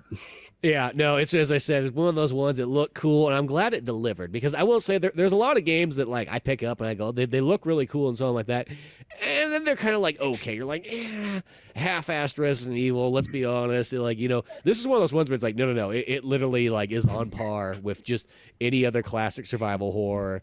It's one of those ones that like, it could sit nicely next to your Dino Crisis, your Alone in the Dark, your Resident Evil, your Silent Hills, Fatal Frames, and so on. It's pretty darn good. And even the replay's pretty solid on it too, because I played it. I ended up playing it 3 times. I mean, you get some unlockables. You get the crowbar, which once again that's kind of I still feel like that should have been right in the beginning. Like it seems like a weird one to kind of unlock. So I don't know. Yeah, that's kind of strange. Yeah. Because then I also unlocked it with the grenade launcher, so then the crowbar felt very useless. Yeah. And the grenade launcher is just it's pretty much like having unlimited grenades in a sense, but you're shooting them out of the thing. The only issue I sometimes has some of those grenades. It's hard to hit some of the traps, so you have to pull up the pistol every once in a while. Yeah, exactly. But so at least it gives you a little bit like you can play that over again. I did unlock like a crow costume, but I don't know how to put that on. I tried to look for that. I was like, I don't know where that's at. So there is some stuff there, but it would be kind of neat because we kind of live in the day where like you could have an update and have kind of a couple extra unlockables and so on like that. Yeah. Mm-hmm. They did have, if you play the second time around, there's like these crystal looking crows, and there's like 42 of them or something throughout the whole place. I never was able to find all of them. I found probably about 26 of them out of 42. Yeah, but so I'm not too sure what those unlock, but that'd be kind of cool to find out. But yeah, it's one of those ones where it'd be neat to see these guys put together another one. I know that like as far as their kind of games go, it seems like they sort of do different stuff every single time. They really don't do the same genre twice. So yeah, I was looking at the history of SFB, and they're pretty much notably like a like mobile developer for mobile phones and whatnot. A lot of games I haven't heard of any of these other titles that they have. No, there's one that they had for Switch. I just knew it from when it came out, but I never played it. Yeah. And then they did a lot of Newgrounds stuff, so I was like, oh, okay, so they're in that time. Okay. I probably played some of their games by that standard. Yeah. It's like in that mid-2000s era. But but yeah, it's like one of those ones like this right here. I feel like, oh, this is like really the take-home of the games that I think is pretty darn awesome. And it'd be pretty sweet. I would like to see a second one. I feel that this game is definitely like you take that same concept, you dial in the controls just a little bit more, add some more weapons and stuff like that in a new location, and keep the same character too. You can just have, Mara go off to where another location, whatnot, and I don't see it would totally work. And I think that they could pull off like kind of the way that Parasite Eve to Parasite Eve 2 works. Like in that terms of that narrative, they could totally pull that off with this title easily. Yeah, no, that's definitely true. Overall, it's just I think there's a lot here, and for what it is, you can pick it up on almost everything nowadays because it was on Steam for a long time, but then they put it on Switch, and I think it's on Xbox and PlayStation as well. Yeah. And you actually need to. I'm gonna pull the store page real quick. Yeah, so this title not on sale is $20. I think it's easily worth that. I would pay full price for this game. Fortunately, did get it on sale. It does appear to go on sale quite often. There's no question. Like this is probably going to be one of those titles that I will revisit probably about once a year. Just for a quick run. Just nostalgia wise and whatnot. It's just I don't know. It really, really took me by surprise how good this game was, because when you first showed it to me, or told me about it anyways, like I said earlier, the only thing that really caught my attention was just like its graphics. I was like, oh, it looks cool, but I had no idea what I was getting into, other than it was survival horror. So yeah, I think in general, like, it's just very solid. I mean, like, I really don't have too many complaints with it. The biggest complaint I have, again, is its combat. You know, it's like combat could be tweaked out a little bit more, I think, you know, but it doesn't need it. That's the thing. It doesn't need it. Yeah, it's not the worst thing. Yeah, that's probably my biggest thing too, is like the combat is a little bit on the clunky side. And I know some people be like, well, that's kind of part of like the charm. I'm like, yeah, I get that, but you know, I think it's combat combined with camera. It sounds weird, but those two things, and they're not bad necessarily, but kind of both of those together kind of is what throws it off just a fraction, but definitely not enough to really be. Oh, it's, you know, it's not the biggest deal. But there's some other games out there that have even harder to aim systems, so you know, I'm not too worried there. But one more quick mechanic. It's not even a mechanic thing, I guess. Well, technically it is. Because we touched on it so heavily in the Dino Crisis episode about having to physically write down notes and like not having storage and this, that, and the other. So this game does that too, to an extent. I thought it was really cool that so every note that you pick up, every like piece of like developer note to the player, like, you know, here's your controls, you know, shows up in the safe rooms as like little notepads. So like everything, you can't just pull it up on the fly anywhere you are, you know, but like anytime you're in a safe room, I thought it was cool that they separated out those two things to where it made, you know, it's still very gamey to have like controls, you know, like in a document, but it's cool that your character in the universe can interact with that, you know, and see that instead of hitting start, going through your options menu, looking at a control list. You know, I just thought it was a cool way to go about it. So yeah, no, I know what you mean. I think that was one of those ones. It's like, yeah, and it's cool that it just stacks, like, in a sense. And I was like, well, that's different, you know. And yeah, and for some of those, because, you know, there's a handful of those codes you need to kind of look up in there or write them down. You know, because that's what I was just kind of doing. I just do that thing where I just if I see a number, you write it down. You're like, this number will come in so handy somewhere else, you know. But yeah, at least it's not like Dino Crisis where the stupid memos are left to where they are, and that's the only way you're gonna find it again. If not, but but yeah, no, I feel for the most part, like, this thing is it's definitely very like. It gives the player just the right amount of like leeway to being able to figure out both the puzzles and to not get too lost. You know, even on the map itself, it does mark things down, like in a sense, kind of like a searching thing. Or if you've like, there's, you know, something goes here, it'll put little X's and little marks on there. So I think that's kind of nice, because it's like one of those ones. There's some of those games where it's just, you know, it's like if you didn't have a strategy guide, it's like, good luck.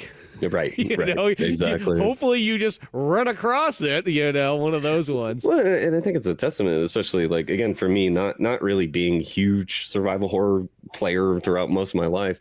I think it's just a testament to show like this game is fairly easy to get through. It really doesn't take a ton of brain power to get through puzzles and whatnot, which is good. I'd say that this is probably like, if you haven't played a survival horror game, this may be a really good one to start with, just because of the simplicity of it, you know. But the fact that you do get such stellar story and atmosphere, you know.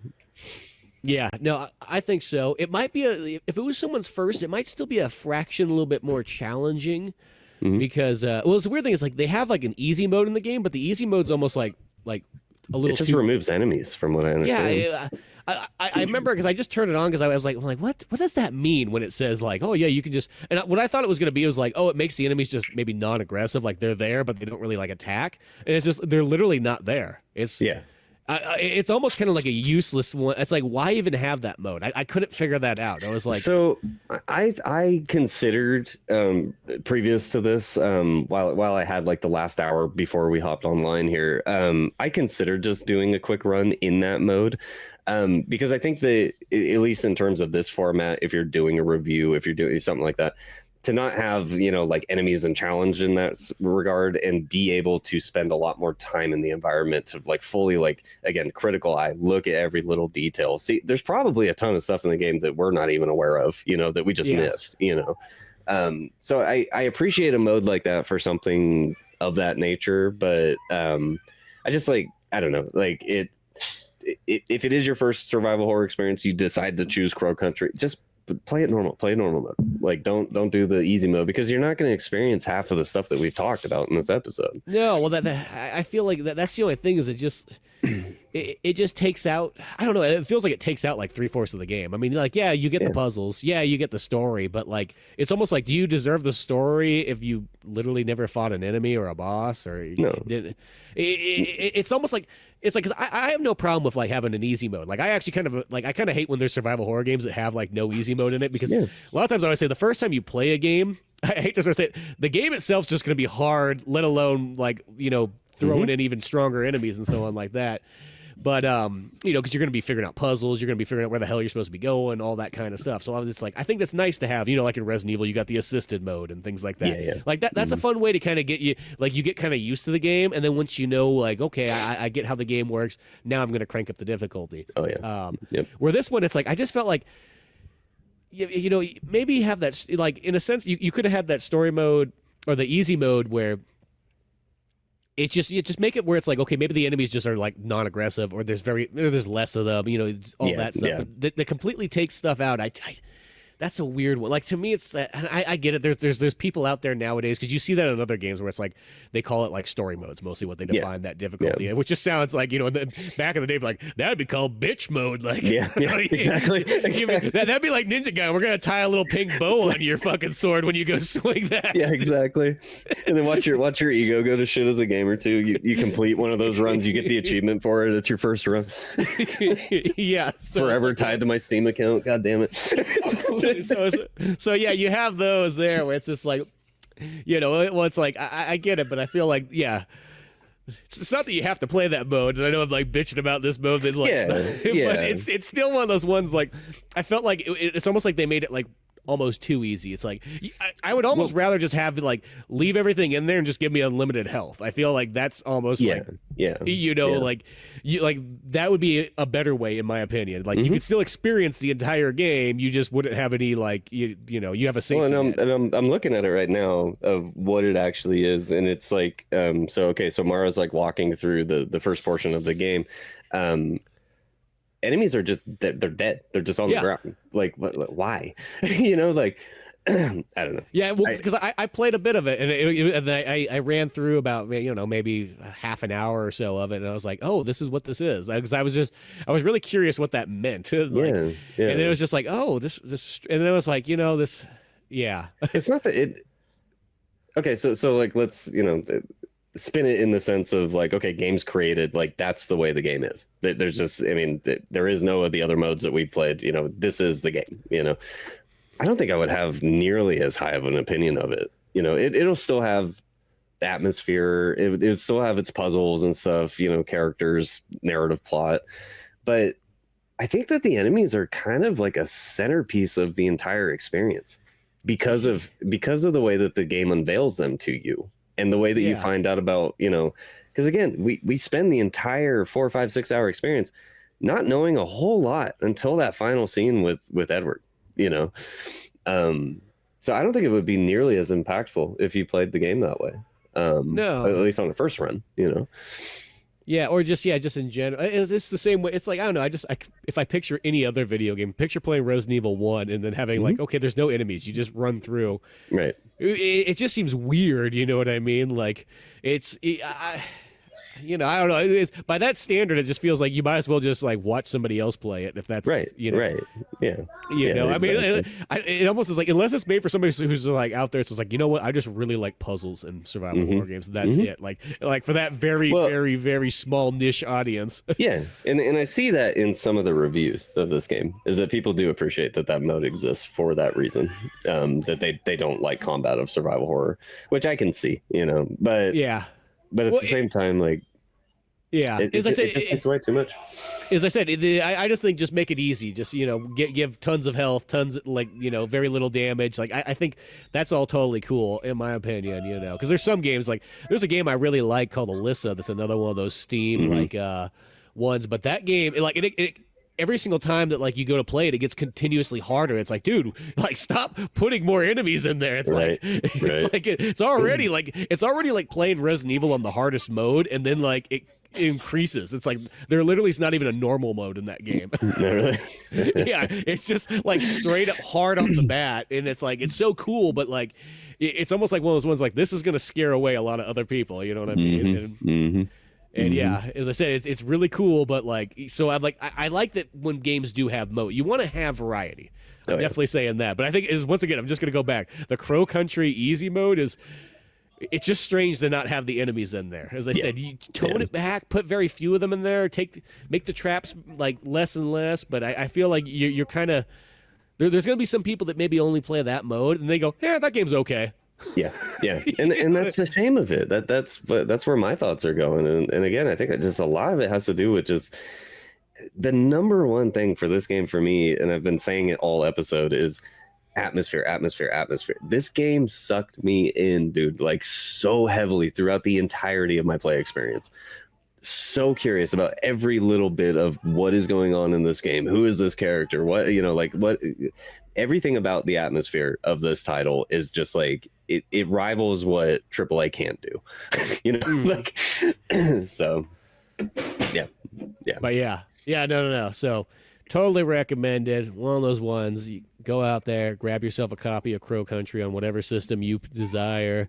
You have the choices, but yeah, let us know what you think about this game if you do happen to grab it, because it's something special. I really enjoyed it. It's definitely one I could see coming back on the roster throughout the years as well.